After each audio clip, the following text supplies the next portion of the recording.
Boa, estou gravando, agora eu vou te devolver o anfitrião. Se eu conseguisse. Não, eu acho que eu consegui só permitir a gravação, a sua. Tá ótimo, beleza. Então vamos lá, meus povos. A gente está falando de responsabilidade civil do Estado, só ver onde nós paramos, já lembrei, e falamos que é adotada a teoria do risco administrativo, né, que se fundamenta na responsabilidade objetiva do Estado. Vimos que o Estado é obrigado a indenizar independentemente da existência de culpa ou dolo. Assim, basta que a vítima demonstre os pressupostos da responsabilidade civil objetiva, que são ação, nexo causal e dano. Falamos de algumas hipóteses em que a responsabilidade do Estado é subjetiva, como, por exemplo, culpa concorrente, também na questão atinente a atos da multidão. Ainda vamos falar aqui de danos por omissão, tá? Que também será subjetiva. Contudo, a gente tem essas duas hipóteses até agora já mencionadas com vocês.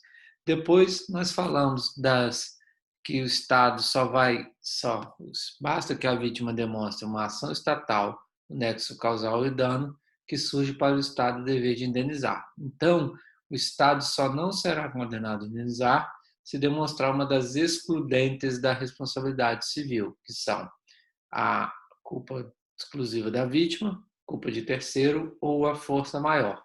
Para a parte da doutrina, caso fortuito ou força maior, para outra parte da doutrina mais moderna, somente a força maior exclui a responsabilidade civil do Estado.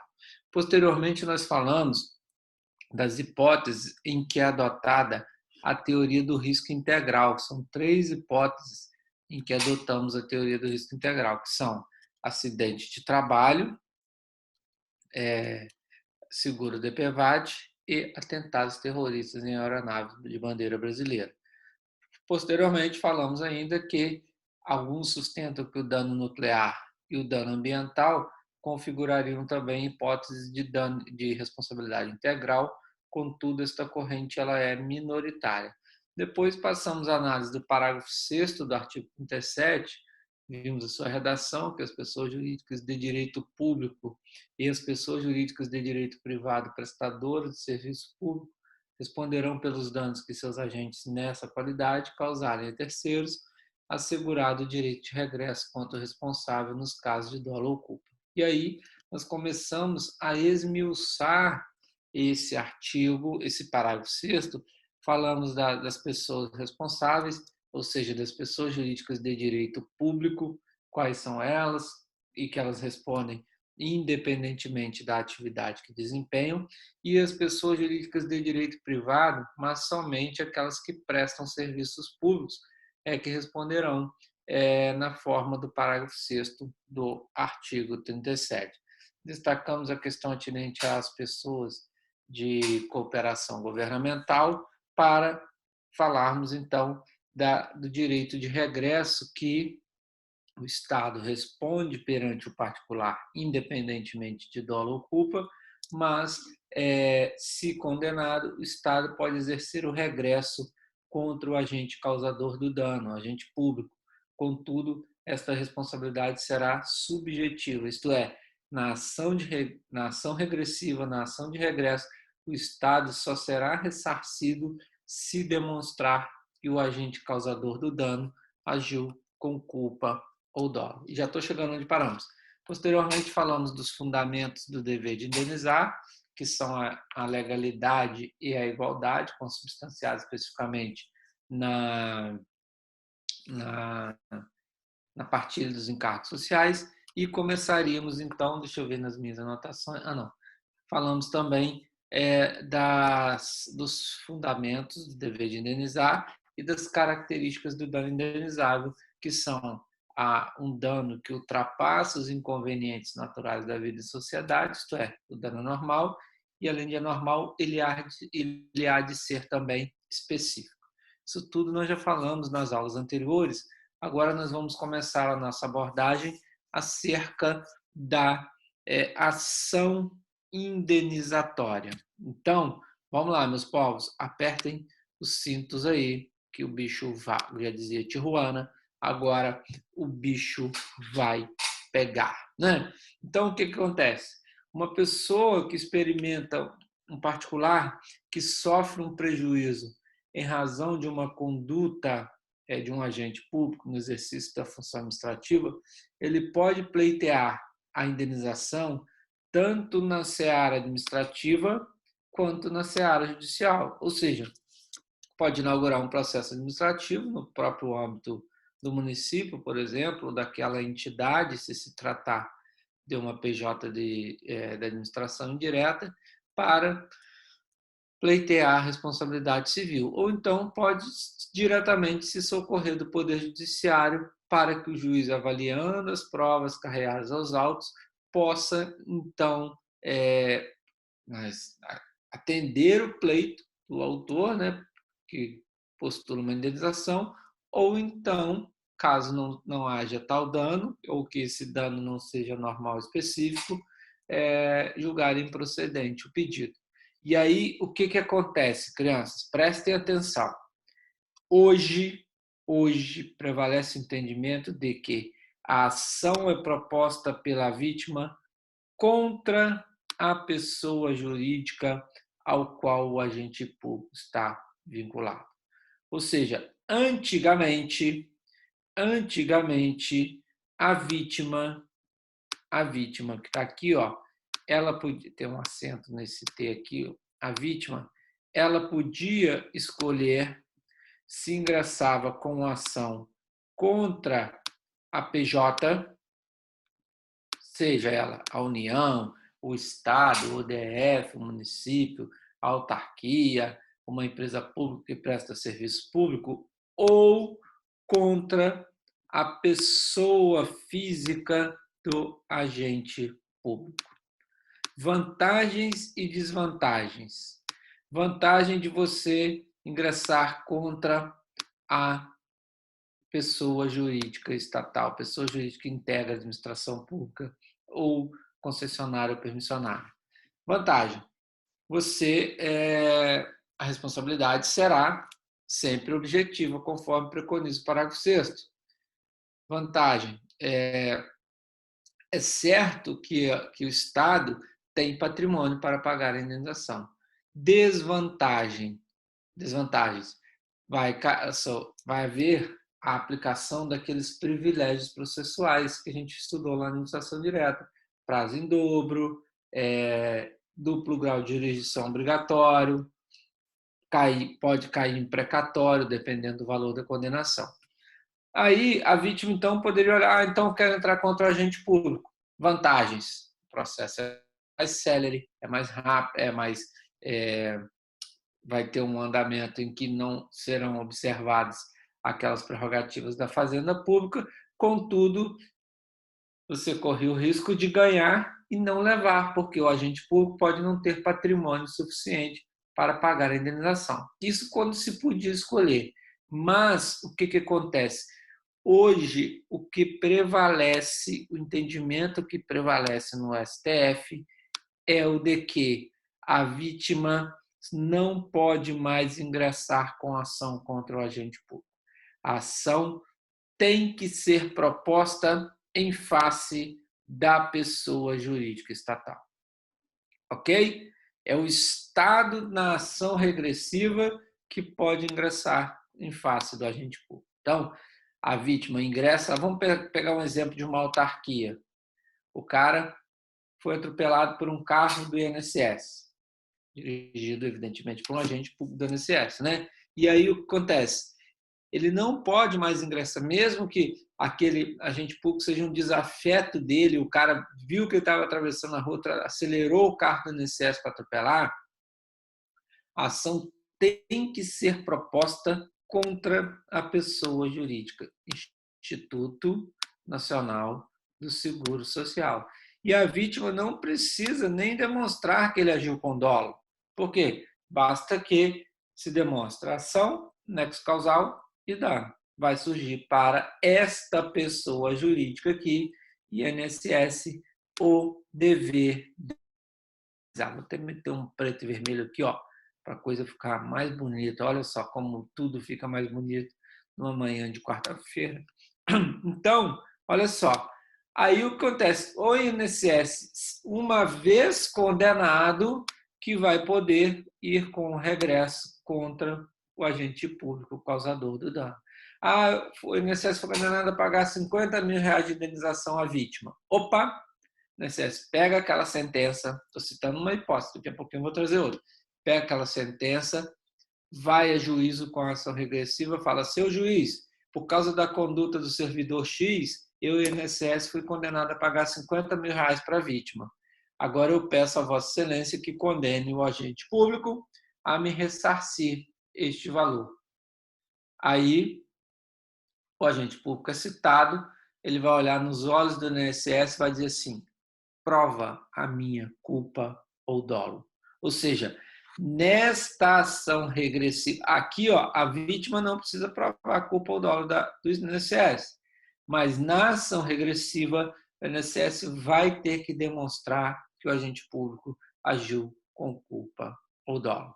Somente a quarta turma do STJ, gente, que admite essa escolha, que a vítima possa escolher se propõe ação contra o Estado, contra a pessoa jurídica estatal ou contra o agente público, ou pode ingressar em face de ambos. Porém, é só a quarta turma do STJ. O entendimento que prevalece hoje é o de que a ação tem que ser proposta contra a pessoa jurídica. Está aqui, ó, contra a pessoa jurídica. Fechou? E qual o prazo, crianças? Qual o prazo prescricional? Deixa eu tomar meu café aqui.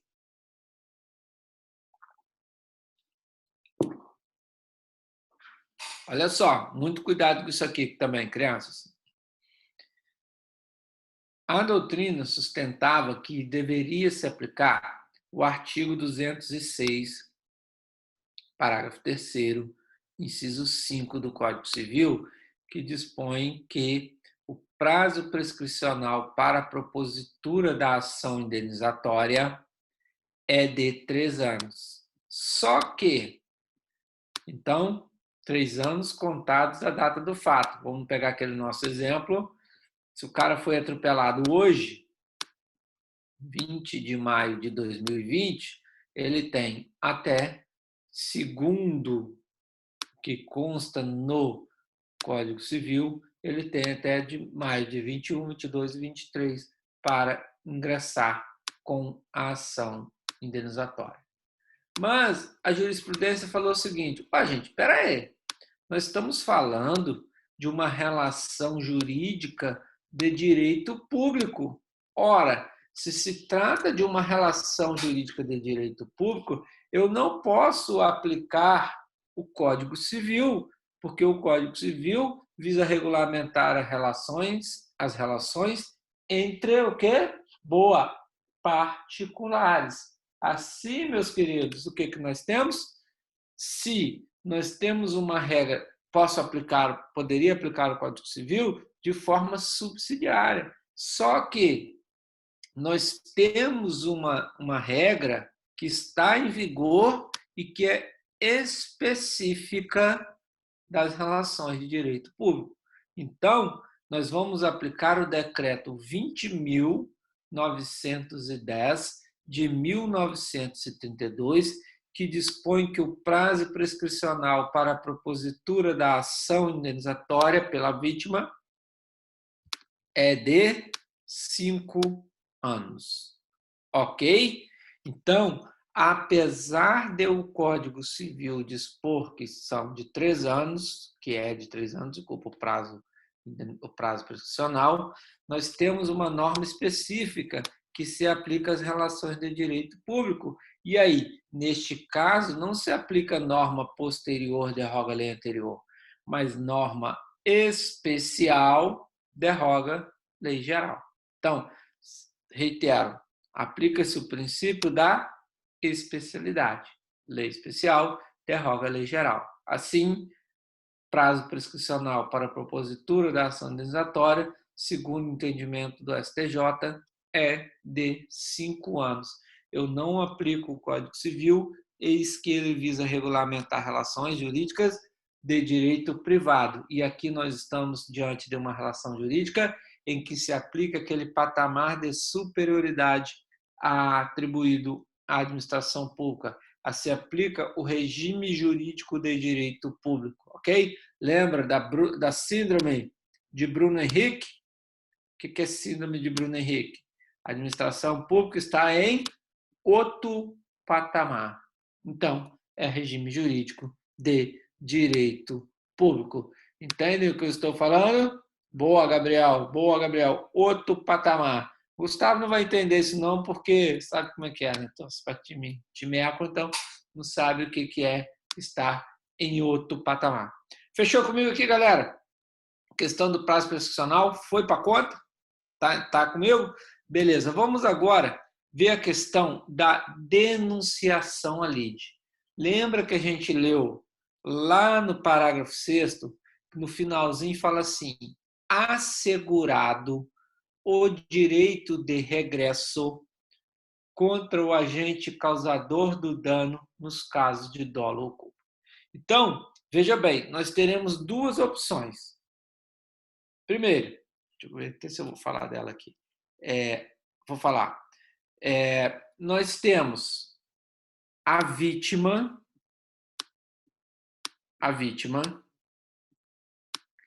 ingressa com ação contra o Estado. Vou falar Estado aqui, mas pode ser qualquer pessoa jurídica estatal, tá?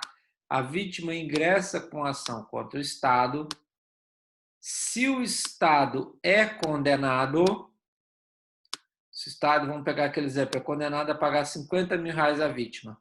Depois, o Estado ingressa com uma ação regressiva, estou falando de ação regressiva em face do agente público causador do dano.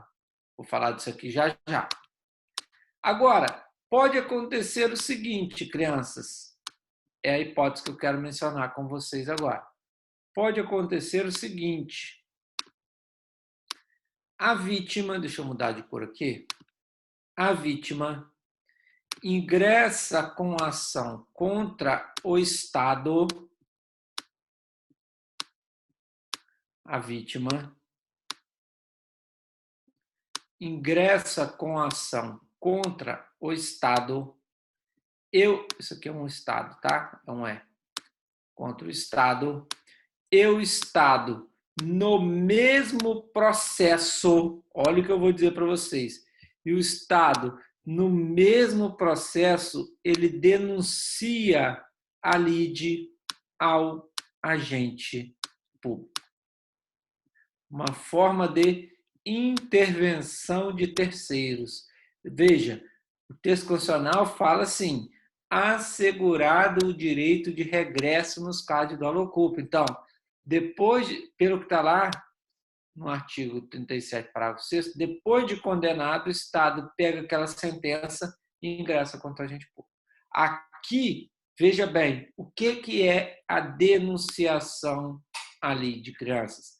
A denunciação ali, vocês estão estudando processo civil, sabem que é uma forma de intervenção de terceiros na qual se o réu ele traz aquele que ele entende como é o verdadeiro causador do dano para o bojo do processo e, antes de decidir a relação jurídica principal, que é a vítima contra o Estado, na mesma sentença, o juiz vai ter que se manifestar sobre a relação jurídica entre Estado e agente público. Então, vamos lá.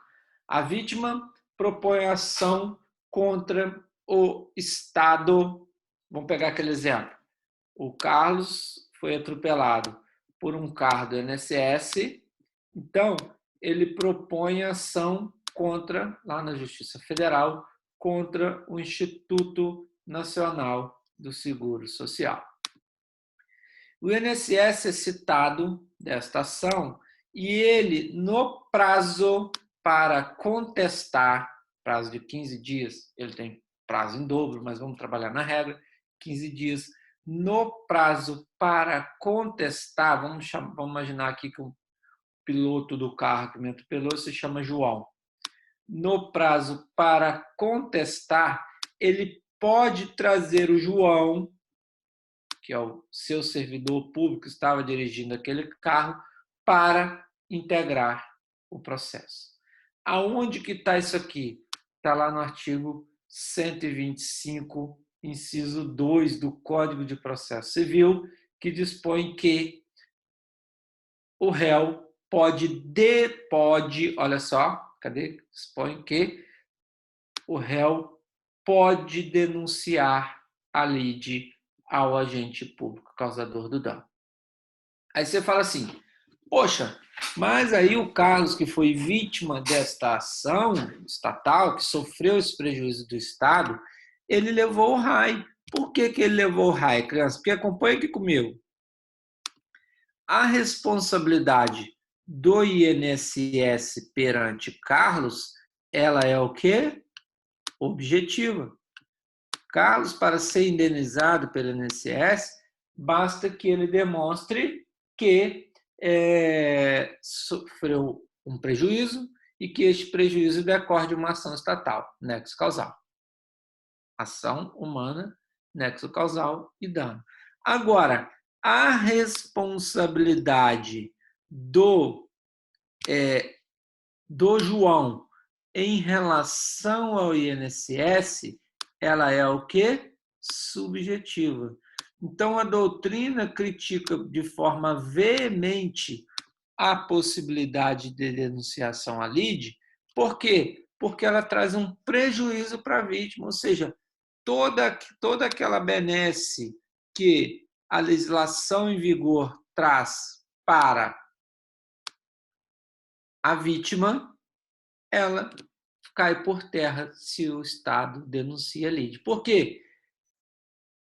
Como o juiz tem que dar a sentença desta relação aqui, INSS versus João, e no mesmo processo da sentença de Carlos versus INSS, o caso vai ficar de braço cruzado, esperando a discussão de dolo ou culpa entre INSS e João. Então, a doutrina critica, tá? Ela critica a possibilidade de denunciação à lide, porque vai trazer para o bojo da ação indenizatória, que é objetiva, a discussão de dolo ou culpa. Então, eu ficaria de braço cruzado lá, poxa, já provei lá que eu sofri prejuízo, que esse prejuízo decorre de uma ação estatal. Mas antes do juiz dar a sentença, como houve a denunciação à lide, tem que esperar lá o INSS provar se houve culpa ou dolo do João. Porque na mesma sentença, se o juiz condena o INSS a me pagar a indenização, condena o INSS a pagar a quantia de R$50 mil ao Carlos.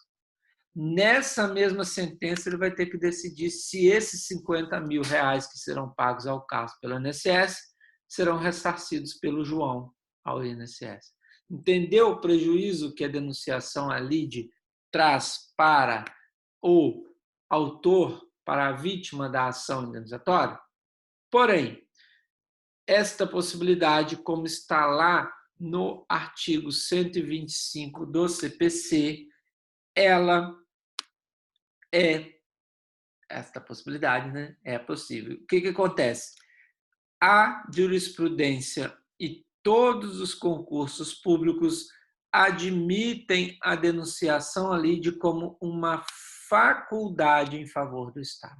Ou seja, o Carlos ingressou com a ação contra o INSS, no nosso exemplo, o procurador, ao receber a intimação desta ação indenizatória, é ele que vai decidir se ele denuncia a lide, ou seja, se ele traz o João aqui para o processo, ou se ele responde a esta ação e lá no final, se o INSS for condenado, ele ingressa com uma nova ação regressiva. Então, o que acontece aqui? Quem vai decidir acerca da conveniência ou não de trazer o agente público causador do dano para o processo é o próprio Estado. Ok? Então, qual a ratio, qual o fundamento dessa bagaça? Essa faculdade de denunciar a lide ou não está ligada a 3 fatores importantíssimos. Economia processual, ou seja, vão matar essa situação aqui, se houver a denunciação à lide, vão matar a situação de uma vez só. Eficiência administrativa, porque se o INSS é condenado a pagar, o agente público já vai ser condenado, ou não, caso não seja demonstrada sua culpa, e principalmente a celeridade no ressarcimento dos prejuízos. O INSS paga o Carlos e já tem o título executivo que condena o João a ressarcido. E muitas vezes, crianças, o INSS, no nosso exemplo, ou o Estado, ele vai ser ressarcido antes mesmo de pagar a conta à vítima. Porque se isso aqui, ó, dependendo do valor, cair em precatório, meu amigo, você sabe que o caso vai entrar na fila de outra fila para receber, já dizia Herbert Viana, né? Está na fila de outra fila para pagar. Agora, esse valor aqui, mesmo que o INSS ainda não tenha efetuado o pagamento, que foi em precatório, já pode começar a ser descontado do vencimento do João. Ok? Então, crianças, beleza? Wallace, boa. Na denunciação, a lei de pagamento ao terceiro depende do pagamento do agente público? A PJ é direito público? Não, Wallace, conforme a gente falou, né? Pode ser que, uma vez condenado o Estado a pagar a vítima e, nessa mesma sentença, o agente público a pagar a pessoa jurídica, pode ser que já comece a descontar do vencimento do salário do servidor, e o INSS ou a PJ ainda não tenha efetuado o pagamento para a vítima. Não sei se respondi sua pergunta, deixa eu passar o olho nela de novo. Na denunciação, lei de pagamento ao terceiro depende do pagamento do agente público? Ok, não depende. Ok? Beleza, seguindo então. Vamos lá. Agora, a hipótese da ação regressiva. Entendemos a questão da denunciação à lide? Fechou? Boa. Agora a gente falou que tinha 2 hipóteses. A vítima ingressa contra o Estado, lembra? A vítima versus Estado. E o Estado traz o agente público para o processo. Aí nós estamos falando de denunciação à lide, já matamos aqui. Agora, a segunda hipótese, e é uma faculdade do Estado, a vítima ingressa contra o Estado, e o Estado que vai decidir acerca da conveniência ou não de denunciar a lide. Se ele não denuncia a lide, depois ele vai ingressar com a ação contra o agente público, ou seja, saiu a sentença, transitou em julgado a sentença condenando o Estado a pagar lá R$50 mil à vítima, ele vai pegar aquela sentençazinha e vai instruir a ação regressiva. Então, o que é a ação regressiva? Ela é proposta pelo Estado contra o agente público causador do dano, quando nos casos de dolo ou culpa. Então, nesta ação regressiva, tanto na denunciação à lide quanto na ação regressiva, o Estado vai ter que provar a culpa ou dolo do agente público causador do dano. Mas, o que acontece que tornei um café aqui? Peraí, gente.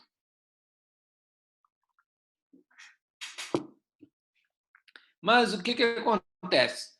Neste caso, a ação tramitou só entre ação e Estado, saiu a sentença, o Estado, se condenado e tiver indícios de culpa ou dolo do agente público, propõe uma nova ação regressiva. E qual é o pressuposto? O pressuposto é que o Estado já tenha sido condenado a pagar a vítima. Uma vez, claro, se o Estado não foi, se o pedido da vítima foi julgado improcedente, não há que se falar em ação regressiva. O Estado não pagou nada, vai cobrar o quê do agente público, né? Então, o pressuposto é que o Estado já tenha sido condenado na ação indenizatória.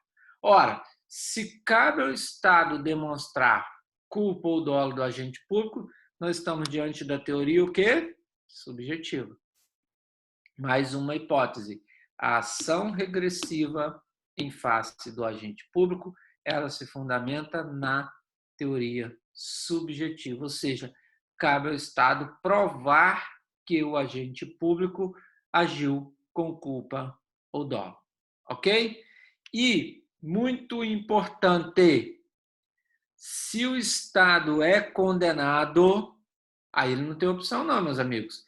Ele tem que ingressar com a ação regressiva.